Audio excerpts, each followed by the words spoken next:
Hello boys, girls, and non-binaries alike. Welcome back to my channel. Today I am playing Dream Daddy. This is a game that I've been kind of excited to play ever since I saw the Game Grumps announce it on Twitter. And if you don't know who the Game Grumps are, they are another group of people that make videos here on YouTube.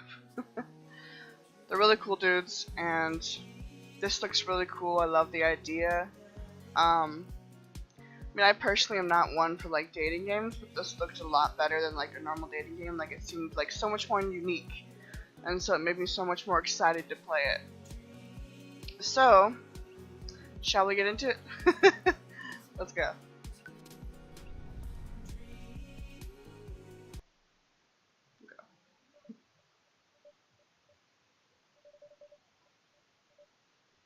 Dad. Dad, wake up! Pretend to be dead. I let my tongue roll out of my mouth and stop breathing. Amanda shakes me. Come on, Dad. This hasn't worked on me since I was 6. I'm sorry, Amanda. This is the end for me. Dad, I swear to God. Amanda, I bequeath to you all my earthly possessions. Spread my ashes over my recliner. Such a dad thing to say. Okay, well, your cart's better get into the moving van because it's leaving soon. I finally opened my eyes and stood up. I'm lying in the middle of the living room, spooning a moving box. I yawn and stretch. Morning, Manda Panda. Dad. Yikes. Dad breath. Go brush your teeth.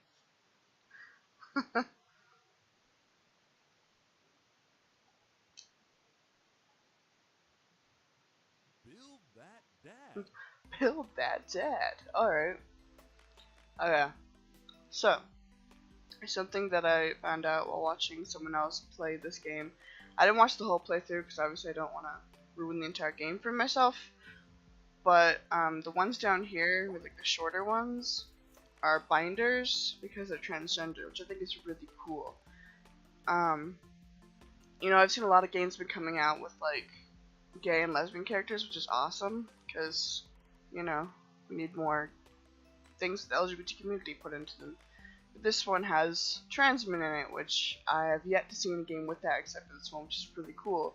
You know, I applaud the Game Grumps for doing that. So, being a trans man myself, I'm going to go for one of these. Being how short I am, I feel like I'd probably look like this. More like this, I don't know. The smaller people tend to have smaller bodies, usually. So, I'm gonna go with that one. Skin. I feel like that one matches mine more. Okay. Okay, so it may take some time for me to go through all these because I have a hard time choosing things. So I'll be right back. So this is the character that I created. It's the closest resemblance to myself. I'm not wearing glasses right now, but I do own glasses. So I feel like I'd put them on him as well. So I tend to wear, I don't necessarily wear shirts with skulls on them, but I wear shirts that sometimes have things like that on them. Like I have a Supernatural shirt, which obviously deals with like demons and shit. I don't know. So it's the closest thing to something I think I would actually wear. So looking good, Dad. Name that Dad. So I'm just gonna put my actual name in.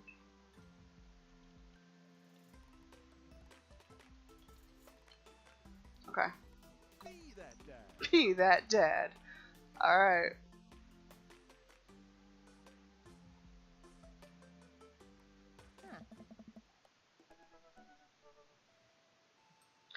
Did you fall asleep packing? I got most of it done, I think. Searching around the room, it looks like I did a pretty good job. Every box is sealed except for one. Wait, straggler. What's in it? Looking into the box, I see a bunch of old photos in little photo albums. Whoa, I haven't seen these in years. I pull out one of the dusty albums from the top of the pile and begin looking through it. That's the coolest baby I've ever seen. So I was talking to one of my friends about this thing. So I personally date both genders, so I thought I would add this into the game. So I'll start with mother, and then obviously you date a father, so I can put them both in. The only way your mother and I could get you to stop crying was to put the sunglasses on you. But whenever we tried to take them off, you'd start crying again. You spent the first 2 years of your life with sunglasses on. That's adorable. Nice. Halloween, you were maybe 10? Oh my god. That dragon costume. You couldn't decide between being a princess or a dragon, so you went with both. Princess Dragon. Why do I remember crying in that dragon costume? You saw yourself in the mirror and realized you were afraid of dragons. Seeing yourself inside the dragon's mouth was realization of your greatest fear, I think. I think I'd feel that way too. At that age, if I was put into a spider costume, because I hate spiders. So I can feel that pain. Right, yep, definitely repressed that memory. And this was you in your horse phase. Dad? I believe you named that plush horse Sir Horsington the Brave. I don't think that was his... Amanda lunges for the photo, but I quickly snatch it away and hold it above her head with my superior dad arms. Nice try, but this is important blackmail for later down the road. Go ahead and try me. I've seen pictures of you and your ska band. Ouch, kid. The Scumanist Manifesto had a chance back in the day. I look off into the distance and reminisce about that rad horn section. Hey, it's Emma P. No, Dad, it's Emma R. I didn't meet Emma P until high school. Honey, I promise you wholeheartedly that I will never stop mixing those two up. Dad, Emma R has been my best friend since I was 7. Give it a little bit of effort. Oh, right. Emma P was the one who fired a flaming tennis ball at the police station. Lighter fluid, tennis ball, tennis racket, right? Dad, that was you. Alright, I was a wild child. I was 6 when you did it. Okay, Amanda, I wasn't aiming for the police station. It just happened that there was a police station in the vicinity of where I wanted to hit a flaming tennis ball. Yeah, I remember you explaining that to the police. They didn't believe me either. Anyway, I gotta show this to Emma R later. She'll get a kick out of it. The first photography award you ever won. Yeah, and it got us a $20 gift card to McFriday's. And then you got food poisoning from the cheesy tostada blast. I think you made food poisoning, you know, with a Z. Dad. Still, can't drive past McFriday's without gagging. Still proud of you, though. Amanda reaches deep down into the box and pulls out one last photo. Neither of us say a word. We stare at the photo for a long moment. I finally decide to break the silence. I'm gonna say adopted, because adoption is very important. There are a lot of kids out there who need to be adopted. It's kind of a funny story. The day we brought you home, we got into a car accident. It wasn't anything big, just a little fender bender in the parking lot. But of course, I was freaking out, and the little old lady who crashed into us was freaking out, and I didn't know what to do. But your mother, oh man. She holds my hand and looks me directly in the eyes. The calmest I've ever seen her. She says, "It's okay. It's all gonna be okay." She was right, you know. I stare at the picture for longer, maybe too long. I miss her. I can't even imagine what it must be like for Amanda. She pats me on the back. Come on, Pops, we gotta finish packing. The moving van won't wait forever. You're right. Amanda and I pile into the car and take one last look at the old house. So many memories here. Hard to believe your mother and I bought this place almost 20 years ago. Hey, remember when I shot at the front window playing catch? You always had very strong arms. Hey, remember when I shot at the other front window pretending to be a robot who breaks windows? You were a very imaginative child. Hey, remember when I broke the back window playing... We get it, Amanda. You break stuff. And there'll be plenty more stuff to break in the new place. Memories to make and stuff to break. You ready? We sit in silence for a moment. I watched my daughter grow up in this house. It will forever hold a place in my heart, but it stings a little bit, so I'll leave it behind. I'm ready. The moving van begins to pull away, and I get the car into position to follow it. I watch our house, our old house, disappear in the rearview mirror. So what? So sell me on our cool new pad. I clear my throat into my best cheesy announcer voice. I can't do an announcer voice, I'm sorry. Desolate and beautiful scenic downtown Maple Bay, our new house features multiple places to sleep.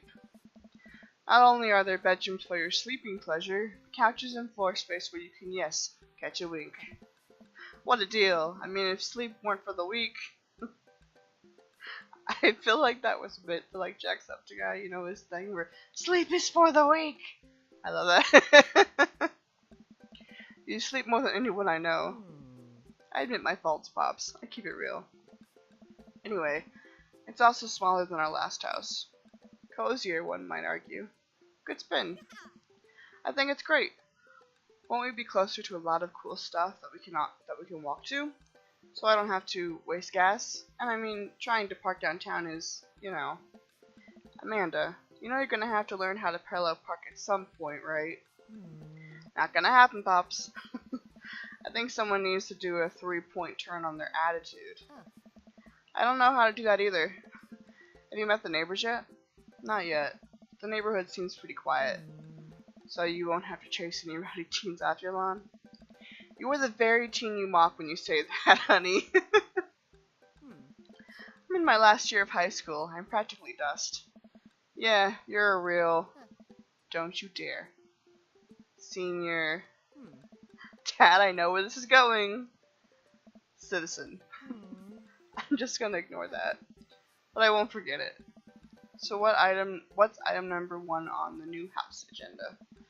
Well, first we'll need to forge a path through the solid wall of boxes that's blocking the living room. I still have to install the washer and dryer. We need to go grocery shopping. Pops, cool your jets. You have to promise me that we're going to take a break and explore the neighborhood. Okay, you're right. We'll get some work done and then check the area out. We pull up to the new house and step outside. The lawn is freshly mown and the for sale sign is still in the yard. Hiya! And with one swift kick from Amanda, the for sale sign is no more. Nice form, Sweepy. I got a problem with authority.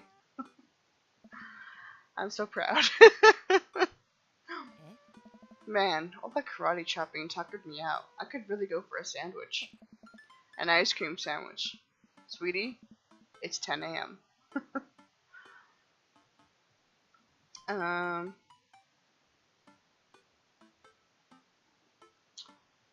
See, I don't do coffee. I like dogs. Do you see all the dogs in the park nearby? You know it. Thanks for moving us to an area where the dog-to-person ratio is very high. I only want what's best for you. I have prepared for the frequency at which I interrupt conversations to yell dog to rocket way up. I mean, you do that a lot already. Hey, it's a dog! Wait, false alarm. It was just a funny shaped rock. If you want to see real dogs so bad, let's go to the park around the corner.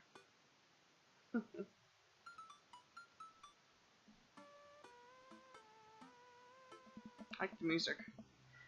Amanda and I began a stroll through the neighborhood. I can't believe how beautiful it is outside. Kids are playing in the streets, the flowers are in bloom, and the faint smell of a nearby barbecue drips through the air. This place is nice. Too nice. I don't trust it. Good eye, honey. You can never be too careful. See that baby in that stroller over there? Government operative. We're on to you, baby. We walk for a while and eventually end up at a small park. Toddlers chase each other through the playground and dogs of all shapes and sizes romp through the grass. It's pretty crowded, but Amanda spots a nice empty bench. We start to make our way over to it when... Heads up! Ow!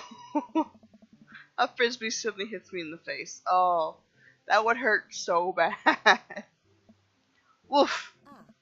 A corgi with a neat plaid handkerchief tied around its neck bounds up to me, wagging its tail. I love corgis. They're so cute with little stubby legs. They're just so adorable. You throw this thing at my head. Bark! He runs around in a circle and nudges my leg with his nose. Oh god, this is the cutest dog.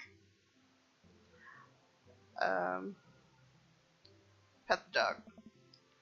Where did you come from? Give him those head rubs. He seems to love a good head rub. All smiles here. You definitely could have caught that. A guy in a Hawaiian shirt jogs over to us and takes the frisbee from me. You know, frisbees are traditionally caught with your hands, not your face. Well, you're traditionally not supposed to aim for people's heads. But I'm fine, thanks. I'm just messing with you. I'm Brian, by the way. I'm Felix, and this is my daughter, Amanda. I look over Amanda only to find her sitting on the ground rubbing the dog's tummy. I think that would be me. In real life, like, I'd be all over the dog and ignoring the people. I love dogs. Hi. Your dog's cool. Old Maxwell sure loves the attention. It's great to see another father and daughter out here on such a sunny day. Where's yours? Brian gestures over to a grassy knoll where a young girl sits on a checkered blanket. She's reading a book bigger than her head. She puts it down and heads over to us. This is Daisy. She's reading the Brothers Karamazov. Her teacher tells me that she has the reading comprehension skills of a high schooler. How old is she? 10. She's a precocious little youngster. Whoa. My natural dad instinct kicks in. I must brag about my child's accomplishments. Oh no, it's happening. Go on, Daisy. Tell them about yourself. That's my girl. Amanda, get in there. Okay.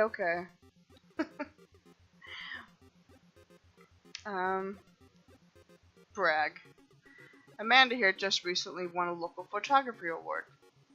Wow, congratulations. This is 10. Daisy actually just won a statewide poetry contest. You lose 15. Morty losing? No.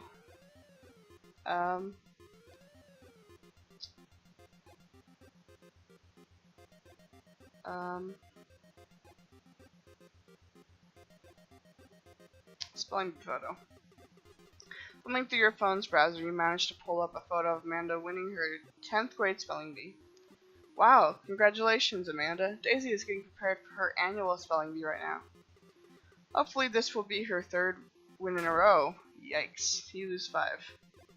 Daisy just started a weekly chess club at her elementary school computer lab. She's the president too, of course. Dang, my high school doesn't have a chess club or a computer lab. You lose 10. Now I'm losing! Last week, unprompted, Amanda helped an old lady with her grocery bags. It's extra powerful. Brian loses 20. Yes. Daisy sold enough candy bars this year to get the top prize, a canoe. We're taking it out next weekend. How is that even possible? Amanda could barely get one of those sticky hand things. It's extra powerful. You lose 20. No! I'm losing. Oh, I didn't read that in time, sorry. Brian loses 10. Oh, really? I'm actually talking to Daisy's teacher about having her skip a grade. Even Amanda kind of bristles at that one. You lose 20. I'm losing. I don't know. Child art. You unfurl your wallet to reveal a tiny copy of a drawing of a cornucopia Amanda did in the 1st grade. Cute. It isn't very impressive, but Amanda genuinely appreciates you holding on to it. Brian loses 10, you gain 20, yes. Did I mention Daisy said her first word at 10 months? Daddy. Amanda's was potty. Still cute, but maybe this isn't the time to bring it up. You lose 10. No! We're almost there. Okay. Back again, I guess. A few minutes back, Amanda started volunteering at the homeless shelter in our old neighborhood. Who's this 10? You don't say. She should talk to Daisy. She actually helped organize a food bank here in Nickel Bay. Yeah, Amanda, I'm sure we could find something for you to do. It's extra powerful. No! He's really got us beat. Boy, it's been such a treat getting to meet you two. Ah, did he have to add insult to injury by being such a gracious winner? I wonder if you can actually win that. So I take it you guys are new to the neighborhood. We just moved in. Do you live around here? Yeah, we live in that cul-de-sac down to the coffee shop. What a coincidence. That's where we live too. Small world. Yeah, Daisy and I are in that little ranch-style house in the corner. I know that house. It's like ours, but slightly bigger and better landscaped. Does this guy have to outdo me at everything? What a lovely place. Well, I don't want to take up any more of your time. Really nice meeting you guys. You'll have to stop by at some point. Yeah, definitely. Bye. Brian and Daisy walk further into the park with Maxwell happily trotting along in tow. Do you get the feeling that he was trying to one-up us? Trying and succeeding. I can't believe that kid's only 10. What was I even doing at that age? I believe you had a bit of a thing for horses. Shame that didn't pan out. Could have majored in cooperative horse studies. It's not too late to minor in horse creative riding. Too close to the truth, Dad. Let's never again speak of the fantastic adventures of Sir Horsington the Brave, an epic in 7 parts by Amanda Brightman. We laugh off the horse epic and walk around the park a bit more, enjoying the day. I'm gonna save that. Okay. So I'm gonna stop here because I've already been recording for 15 minutes and I don't like, people have said they don't like my videos being too long, so I'm gonna keep it that normal step of 15 minutes because it used to be 30. So I'm gonna stop here. I hope you guys are enjoying this so far. I really am. If you do enjoy it, please leave it a like. It helps out a lot. And if you've been watching my videos for a while and you really enjoy it, please subscribe. I'd really appreciate it. And then also hit that bell icon if you subscribe, and it'll notify you every time I upload a video so you never miss one. So, yeah. Again, I really hope you guys enjoyed, and I will see you next time I upload a video. Bye!